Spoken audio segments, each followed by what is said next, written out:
I guess, and on his thing, I'm not saying trying to say he was trying to take up for her, but he was kind of, I guess you want to say he was not taking for him, but I guess he was kind of like trying to look at it from the perspective of, well, how was she culpable in their relationship of what was going on?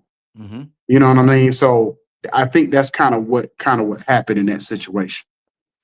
You You know know what what? I'm Without a doubt. You know what I mean? Stephen A. And here's my take on it. He may be coming to Kevin Hart of the sports media world. Just touching everything and maybe spreading himself too thin. But you know how it is, man. And when those shows pop off and everybody's going to be trying to outdo each other, and I want to host this show and I want to be the top dog on this show, and of course she said that she's not a big fan of his work.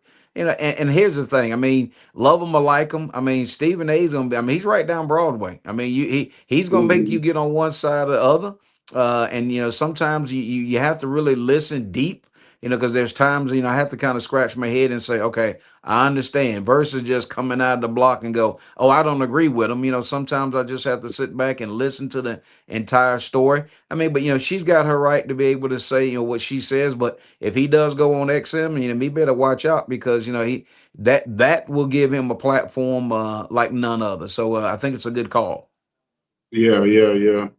So, yeah, because I mean, a lot of people are looking at it like he's kind of, I can say trolling, but or not trolling, but he's kind of like bullying her, or kind of took her spot when or whatever on that show. Because in business, a lot of times, you hear about people replacing other people all the time, and I guess there's no love lost between the two of them. So I guess that's kind of one of those things um, where basically people looking at like here Stephen A. Smith again being being the bully on the block, and taking somebody else's job, or pushing somebody else out the way for the betterment of himself. And so it's one, I think it's one of those type of things. Oh yeah, and also I'll drop this out, Iconic, is as I look at it is number one is who's selling, right? It's in the business and who's gonna listen. They're gonna listen to her, they're gonna listen to Stephen A. And what does he bring? What how who can he bring to the show versus her bringing to the show? Like him or not, I mean, there's a pile of people that Stephen A. Smith. I mean, you just look at his show and the things that he's able to do and say and get away with and be as I don't want to say wrong, but be loud and boisterous as he is on ESPN because number one, it sells. I mean, he's making millions of dollars on ESPN, and XM Radio says, you know what, maybe we can tap into that money stream because again, people may not like him, but they're gonna listen to what he's saying, so they can talk about what he's saying, good, bad, or indifferent. Yeah, yes, yes.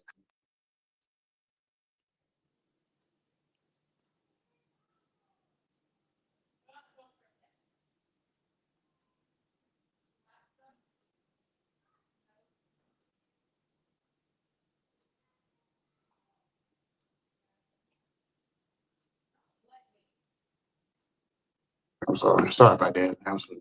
The people that deal with and the powers that be, that, or like the analysts or sports analysts, are they getting too messy? You know what I'm saying? Like, are they getting too messy these days? You know what I What mean?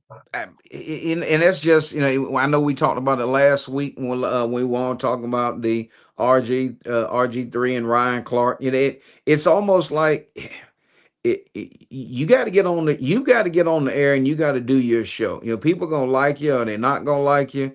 And then when you cross the line, I mean, it's almost like bait in the water. I know Mhm. they're this weekend is the 50th anniversary of Jaws, and from the whole Peter Bentley show that it's been Jaws 2 all the way down the line. So when there's blood in the water, some people just have to go after it versus saying, you know what, I'm gonna get on here, I'm gonna make my statement, whether we're talking about LeBron, Jordan, or Kobe, and I don't need to cross the line. If I have a discussion with Icon E or Jacob the Great, it's between Icon E and Jacob the Great. No family member, not to cross that line because bottom line, they're not paying to hear about what you and your wife are doing, or Jacob and his wife are doing, or me and my wife are doing. They're hearing about what we want to talk about, the topic in between the lines, and not stepping Mhm. outside the lines.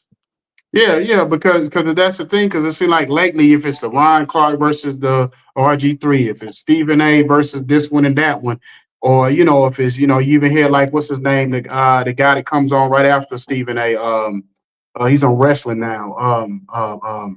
What's his name? The one that interviewed LeBron. I yeah, Okay. go ahead. I'm sorry, his name is escaping me as well. Yeah. So these guys, it's like every week you turn around, and I'm thinking to myself, I'm like. Does Michael Wilbon, he's the OG of all this. He's the If, if, OG. is Michael Wilbon talking to these guys or talking to a Stephen A. Smith? I know he has a personal relationship with him, and you don't see Michael Wilbon getting into these rifts with these athletes the way that Stephen A. does. And even when Charles was trying to tell Stephen A.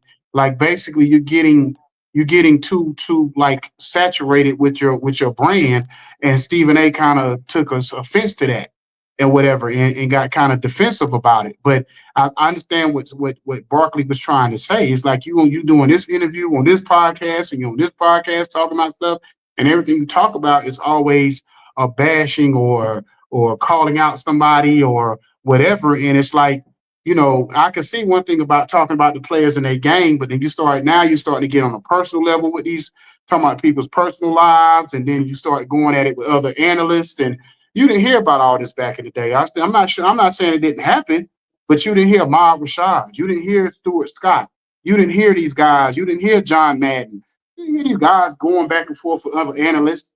You know what I'm saying, or whatever. I know we're in a different world of internet and social media, but you still didn't. Even now, 30, 40 years later, you don't hear about, oh man, y'all remember the time when John Madden got into it with John Elway, or you know what I'm saying? Like you don't Right. hear about stuff. You never heard that those type of things was happening. And even the thing with Muhammad Ali and Howard Cosell, that was more a publicity thing. That was Yeah. that they ended up being friends or something. I mean, a real good friends like later on in life or Oh yeah, whatever. and I think part of it is when you look at Stephen A. Stephen A. is, of course, you pull his stat up when he played for a legendary big house game in Winston Salem State. He was on the team. He wasn't a player. So now he has Mhm. gone from basically a guy that's had a show. Now he's up. He's doing his thing like he's dropped 25 a game, 15 boards, 15 assists, and guys are like, wait a minute, man, you're out criticizing guys when you are just a sports talk show guy. But now you're taking on this persona as, okay, I'm a league MVP. And of course that rubs guys wrong. Or just like you just said, good call out with Cosell. A lot of times people forget Howard Cosell was an attorney, and he was the one that called Muhammad Ali and let him know that, hey, the U.S. Supreme Court said that he could fight, and like eloquently put, it was all a publicity. But Stephen A, he's crossing the line because number one, he's not speaking from a player's aspect. And so that's why it's the same thing with Skip Bayless, right? All these guys that say, okay, he's a Jordan guy. Shannon Sharp is the he's the Kobe guy, LeBron guy. So when these guys get up and they start going at it and they don't have the background in between the lines, that's when I think they lose a little bit of gusto and crossing the line. Now, Ryan Clark and RG3, they're going at it, but they're not going at it from a sports standpoint. It's all personal. So I think, to your point, the social media, everybody's trying to be, the big dog. Everybody's trying to be able to go. You think back, Howard Cosell did what? Howard Cosell did Monday Night Football and did boxing, Mhm. right? Stephen A. Yeah. Smith, Stephen A. Smith is probably trying to be sitting in Butler cabin in April when they playing the Masters if they let him. I mean, you got to get where you can fit in and back off. You can't be covering every single sport. And then Yeah. now, and it's his. And I'm not saying, and I'm not bashing him, but he's got to be able to understand that a lot of guys will put up with him, but when he starts going at the length that he's going and not have the stats and not, he's not LeBron, he's not Kobe, and he's not Mike to be able to backside of that and be able to go, all right, TNT would never invite him on the show. I'm thinking about it. I mean, you look how long that show ran on TNT. Why, Mhm. if he was so good, you'd have been like, hey man, put another stool up there between him and Ernie Johnson and Kenny. That wasn't gonna happen because it was gonna Yeah. mess with the total team dynamics. Oh yeah, oh yeah, oh yeah. Because yeah, you're right. Because he never was on that show. I don't know if it was a network thing or whatever. And you know what? I'm kind of sad too, Lamont, because I'm gonna tell you why. I just realized something. I said, hold on. So not only are the guys not gonna be on TNT no more, then more than likely they're not gonna be on college basketball either, because that's a CBS and a True TV and all that type of thing. But what's up, Correct. Jacob? Yeah, yeah. The mock was gonna troll you or whatever, but you missed out on your trolling again. Missed But it, baby. but I'm like, dang, so because they're not going to even be probably unless that's a separate contract or something, but they might not be on be able to color the college basketball games. And I know how much Charles Barkley loved it doing that. Oh yeah, and that's the thing. I know they're gonna swing over and do I think it's with ESPN. But the big thing, I mean, you look at you look how great that show is. You and they won Emmys, and it was just fantastic entertainment. Mm-hmm. And in that, it's great that they're moving over. And again, somebody says, "Well, why are they leaving TNT?" It's all about the dollar. They're waving that big money. NBC is gonna pick up some games, and of course, Jordan. Man, here's my thing: is who's gonna sit beside Michael Jordan and call a game? God Mm-hmm. bless him. Because I could not imagine sitting there beside Jordan and trying to do play by play or be the color commentary. And how's Jordan gonna add that input? And I guess he's just gonna be a special segment guy. Maybe he should be somebody in the studio, but I don't see him walking in the gym, sitting down, suit and tie, and doing it. But no, you cannot mess with the TNT guys. They are by far some of the greatest guys out there. Oh yeah, oh yeah. So what Jacob say? Stephen A. Loudmouth and very delusional with his roster. What we say? What do you say? Rooster forehead and his Easter basket chin. Lord, oh man, this joke is I, crazy. I Nah, heard Richard Jefferson tell him the other day, said when he started his hairline was right here. Now his yeah. hairline is all in the Yeah, yeah. Hey, there's some back. guys on TikTok that be imitating Stephen A, Shannon and Kendrick Perkins. And everybody's saying they need to get somebody to sign them to do a show. Cause them jokers are funny as all get out, but Yeah. whatever. But yeah, so anyway, man, and we done spent enough time on that topic. So we're gonna get into something else real quick. Well, like I asked Jacob, is there anything you want to get in person Yes, before I get on? absolutely, absolutely. Okay. You know what? These NBA owners, I just don't know who in the name of our Lord and Savior is going to get the New York job. Number one, who is going to apply for the job? Hmm. How do you fire Tom Thibodeau? How's that happen? Right. And then what I was reading, there some sources were saying that, the ownership wasn't liking how he was playing Jalen Brunson. And I'm like, wait a minute. When's the last time the Knicks been in playing even sniffing that deep in the playoffs? So now you're gonna let him roll. Now who you gonna bring in? And I tell you what, they better fly in to New York if you trying to get that job and buy a condo and live in Manhattan or wherever you're going to live. Maybe you might need to sleep in the locker room because whoever they hire is not going to be around long. Because when you fire a guy that has done the things that Thibodeau's done in New York, that's some pretty big shoes to fill, man. So the best of luck. And I've heard some names rolling around, but man, how do you update your resume and submit that when the guy that you trailing or coming in behind got fired after one possibly. Think about it. I heard somebody say if that ball wouldn't have bounced 30 feet up above the rim and fell in, the Knicks would be playing in the finals. Yeah, I mean that could definitely possibly be true. Um, I'm gonna say this about Tom Thibodeau. Um, I understand where everybody's coming from, but I also look at what Jay Will talked about. And Jay Will talked about it. You got to understand, Tom Thibodeau has a history of playing his players like this, like running them in the ground. He did it in Chicago. He did it in what was it, Minnesota? Was it Minnesota? I think it was Minnesota, and not New York, where he only played 6 or 7 guys. And I think the problem is with this particular series, especially with Tom Thibodeau, not only because once they got past Boston, the owner probably looked at we good enough. We the better team. We supposed to move on to the finals. Now, whether you believe that or not, the owner probably believed that. And so, and then another issue that kind of exposed Tom Thibodeau is when Brunson got into foul trouble, which I didn't like. When Brunson and Cat got in foul trouble, at first he tried to keep them in the game, and they like when they would get their third foul in the third quarter, second quarter. Then they would. Then I think one time Brunson actually had 4 fouls before halftime. And then he had eventually used Landry Shamet and a couple of other his bench guys that he wasn't using. And then they came in and lit it up and had good games. So now, and then if you know Landry Shamet's history, Landry Shamet is one of those guys who basically, he's a journeyman, but he's productive. Hmm. So now when people say, well, New York doesn't have a bench, they only don't have a bench because he's not using the bench. But it doesn't mean they don't really have a bench. He just doesn't use them. He runs his start. And then after last year, you got to think too. Now let's go back to last year. Okay. Last year in the playoffs, by the time they got to the second round or whatever they made it to last year, everybody started getting hurt and injured and whatever because he playing these guys into the ground.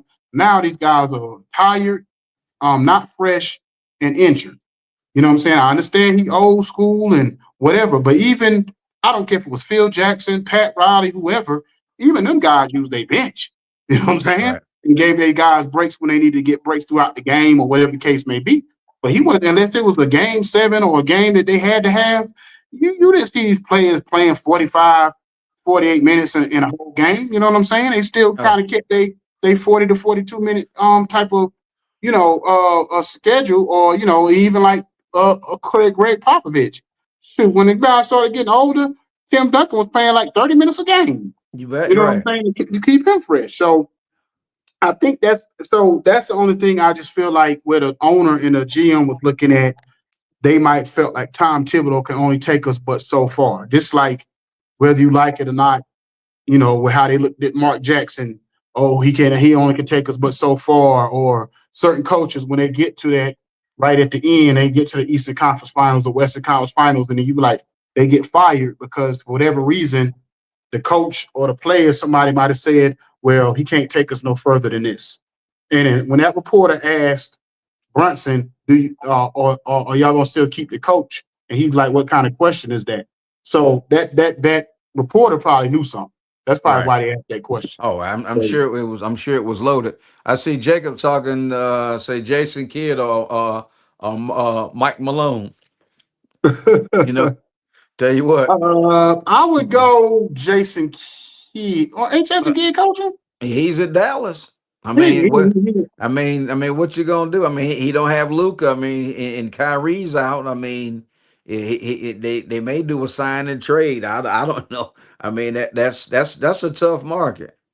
All right. Oh, look at um, Jake. Look, that Jake. I, Look at Jake. Go ahead. what did he say? He said Rogers signed with the Steelers. What a disaster! They passed up Sanders because Rogers wouldn't sign if they if that's exactly right. That's what my sources told me. He said that was what they would have taken him Sanders, but they were waiting on Aaron Rod. But I give him six Wow. games. I'm gonna give Yeah, him six because games. if you think about that too for a second, if you'd have had Aaron Rodgers and Shador Sanders on the same roster, it would have been a circus. It's already going to be a circus with Rodgers. But then if you put Shador Sanders, and then think about it, and this is what I was hearing too. So another reason why they say Aaron Rodgers was waiting out because they was going to try to see if the Steelers was going to choose a quarterback that would have kind of messed him up. Like let's just say Aaron Rodgers come out and he have 2 bad games starting the season. So depending on who the quarterback is behind him, let's say it's Shador Sanders, and let's say Shador Sanders has been showing promise in OTAs and training camp. Mm-hmm. Then you know what the fans gonna do? They're gonna call for Shador Sanders, Right. and so Aaron Rodgers is a diva. He's like that old school country artist or R&B artist who think they still hot. You know what I'm saying? And don't nobody care about him. You know what I'm saying? That's what Aaron Rodgers is. And so he think he got more power and more gusto than what he got. You know what I mean? And so and then Shador Sanders would have been that new school, that new kid on the block that got the hot single that everybody been like, nah, put him on stage, take Aaron Rodgers off, put him on Yeah. the tour. You know, You know what I and mean? oh yeah, without a doubt, and I think that's the Rogers. I mean, he played in it when I say he made an appearance in New York, and and that's the thing, and of course, me being a Steelers fan, and Jacob will love this one. I'm just questioning his mobility, and like I said, I give him 6 games if he lasts that long because our line is suspect. Of course, we made a defensive draft, but when he's got to run for his life, you put the old man back. I guess we playing for the old bowl. So it'll be because when he signed there, of course, and I got a couple hits and people asking questions, and I just sent the emoji with my hand on my head, like, okay, what's that gonna look like?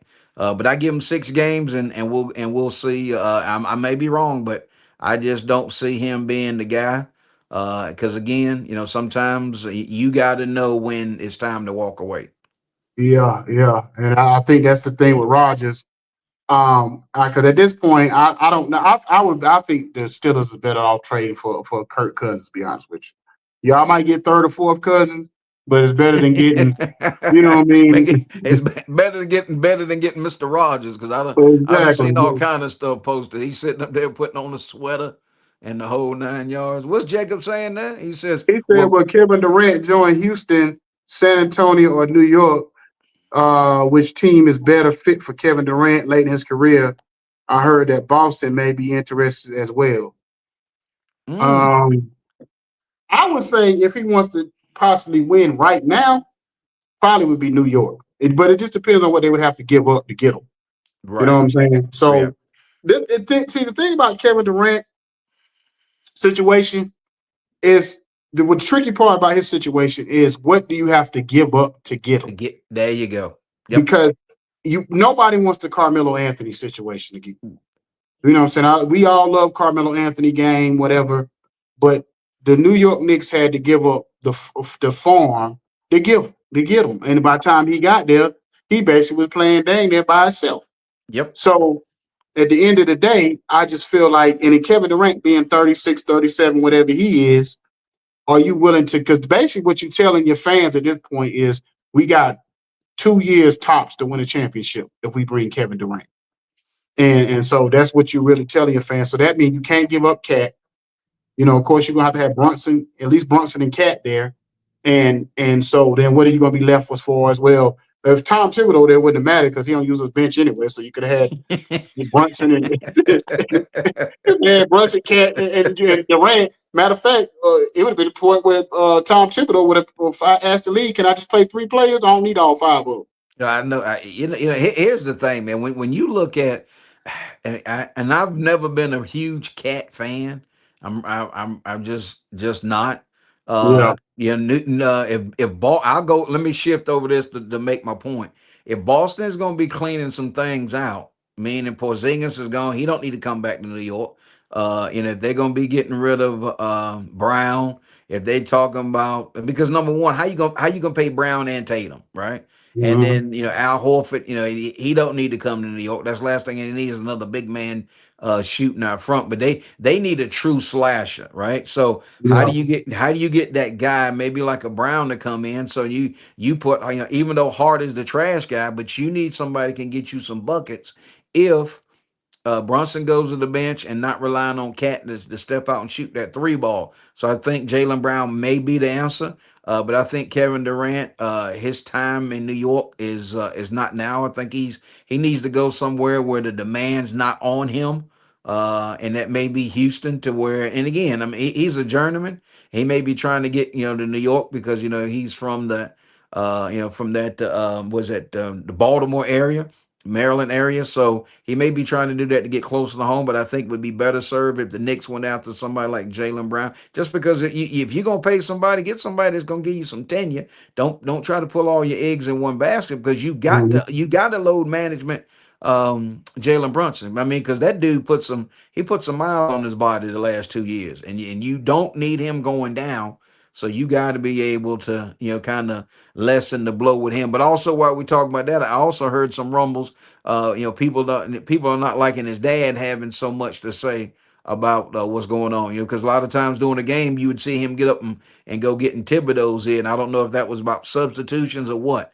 But sources were saying that they were not liking his active role. And again, I mean, he's assistant coach. I don't know what that looks like in NBA. in depth, but and of Mhm. course, I think it might be just because it is Jalen Brunson's dad.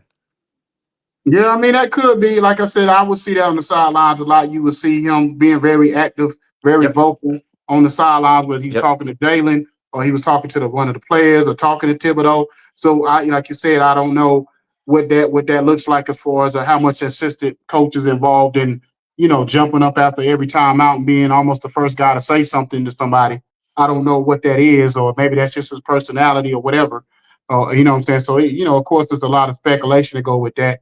Of course, it'll probably come out at some point if that is an issue or whatever, or if that was an issue. But I will say this: like it says, Houston, San Antonio. Now, Boston might be a good look just from the standpoint of Tatum might go most likely be out next year.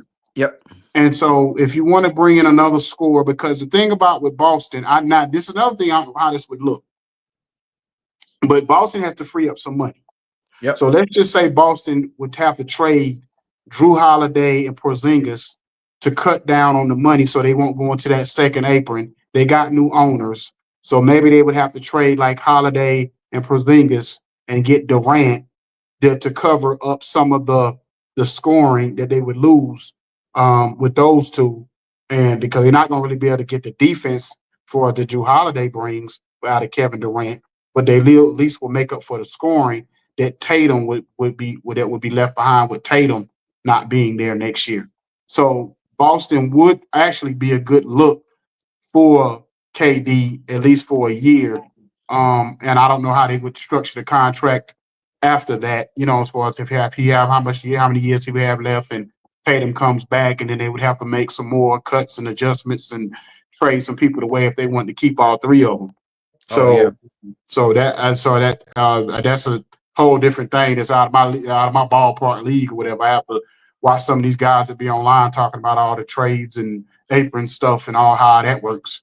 You know what I'm saying? That's a whole different type of math. That's like algebra. That's like calculus 3. I'm trying to figure that out. You know what I'm saying? Yeah, because I mean that's a lot of moving parts, but but that may be that may be the answer if they dish them because they to me they shoot the three ball too much. So if though if you trade that again, Porzingis being the China doll that he is, and you roll Drew Holiday, then you got to go in and backfill. And then if you deal White, that may be. But again, he's the defensive stopper.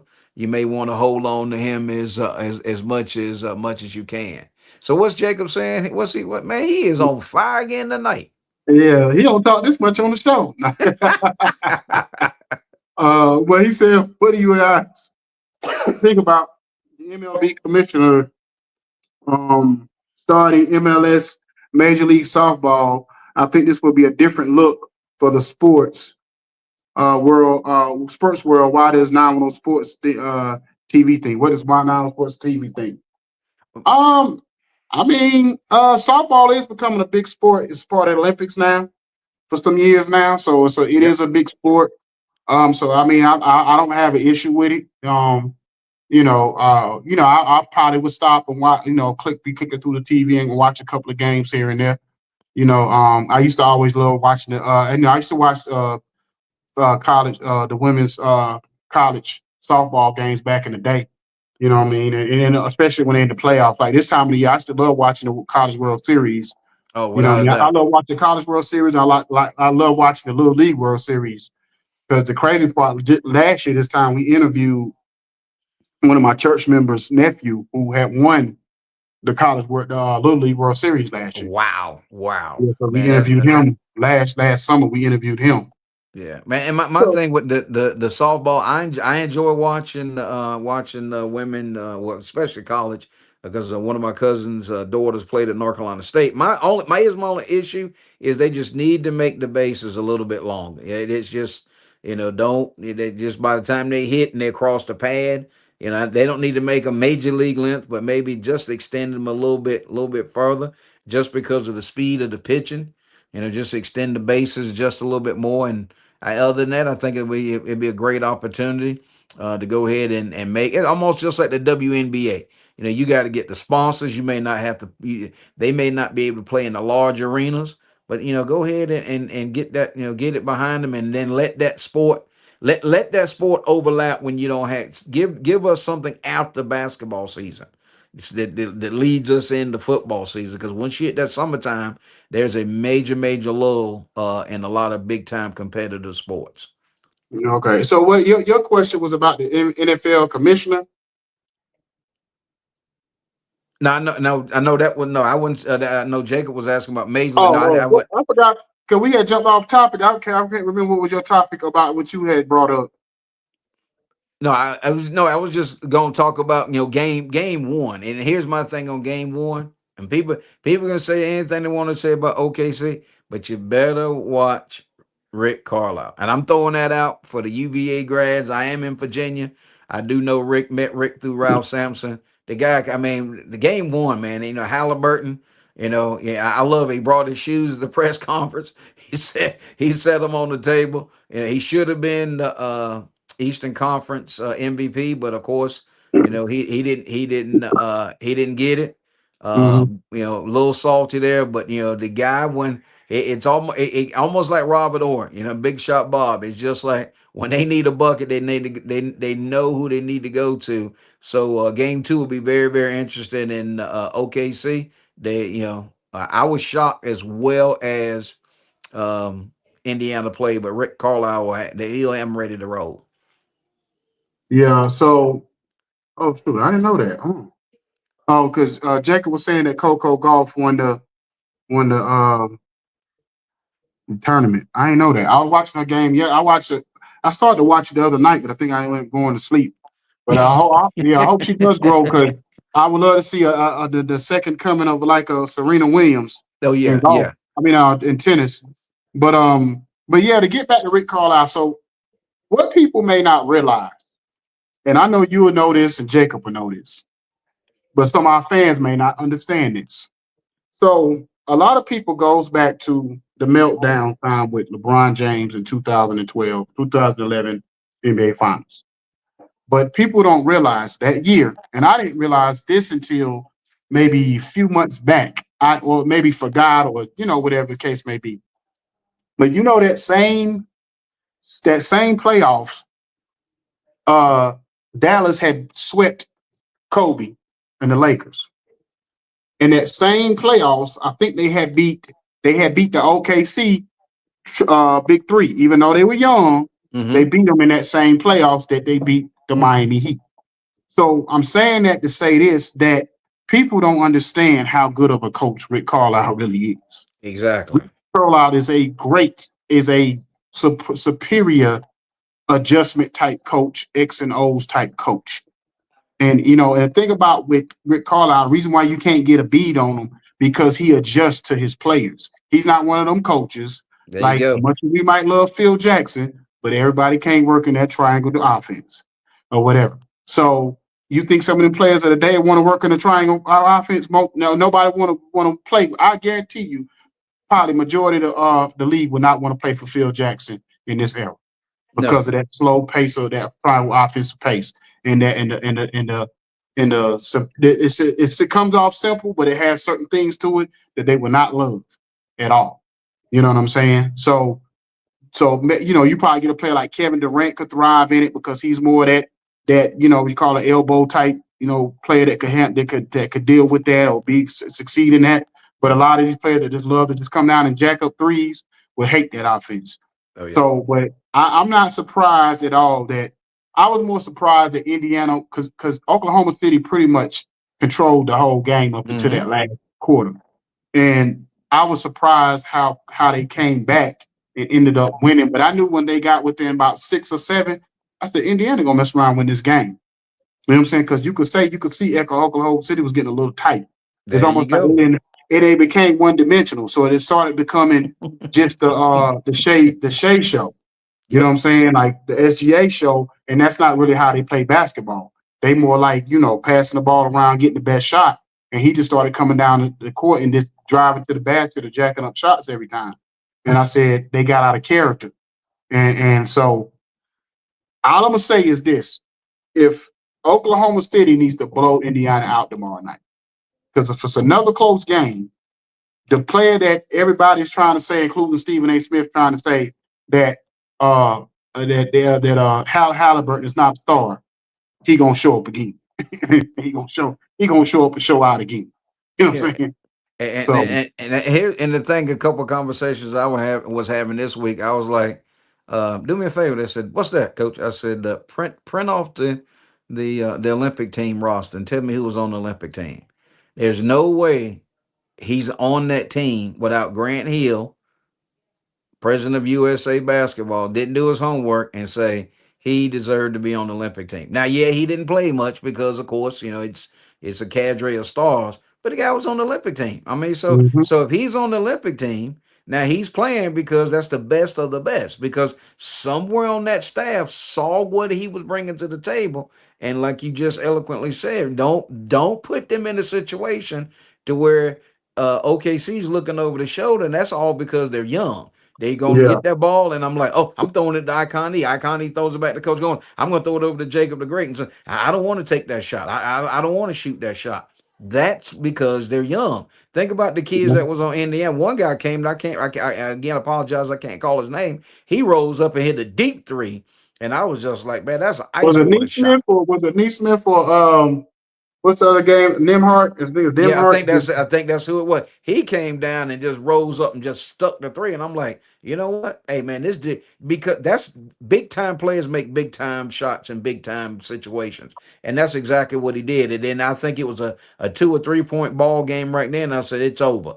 I said because if they don't score, they're gonna come down. And you see Halliburton, as soon as they got that read, he wanted the ball. He went and got the ball versus staying away and going, okay, let's see what's no. And that's what I've always loved about his type is in the situation he does not hide from the light. He wants the light. He wants to take that shot.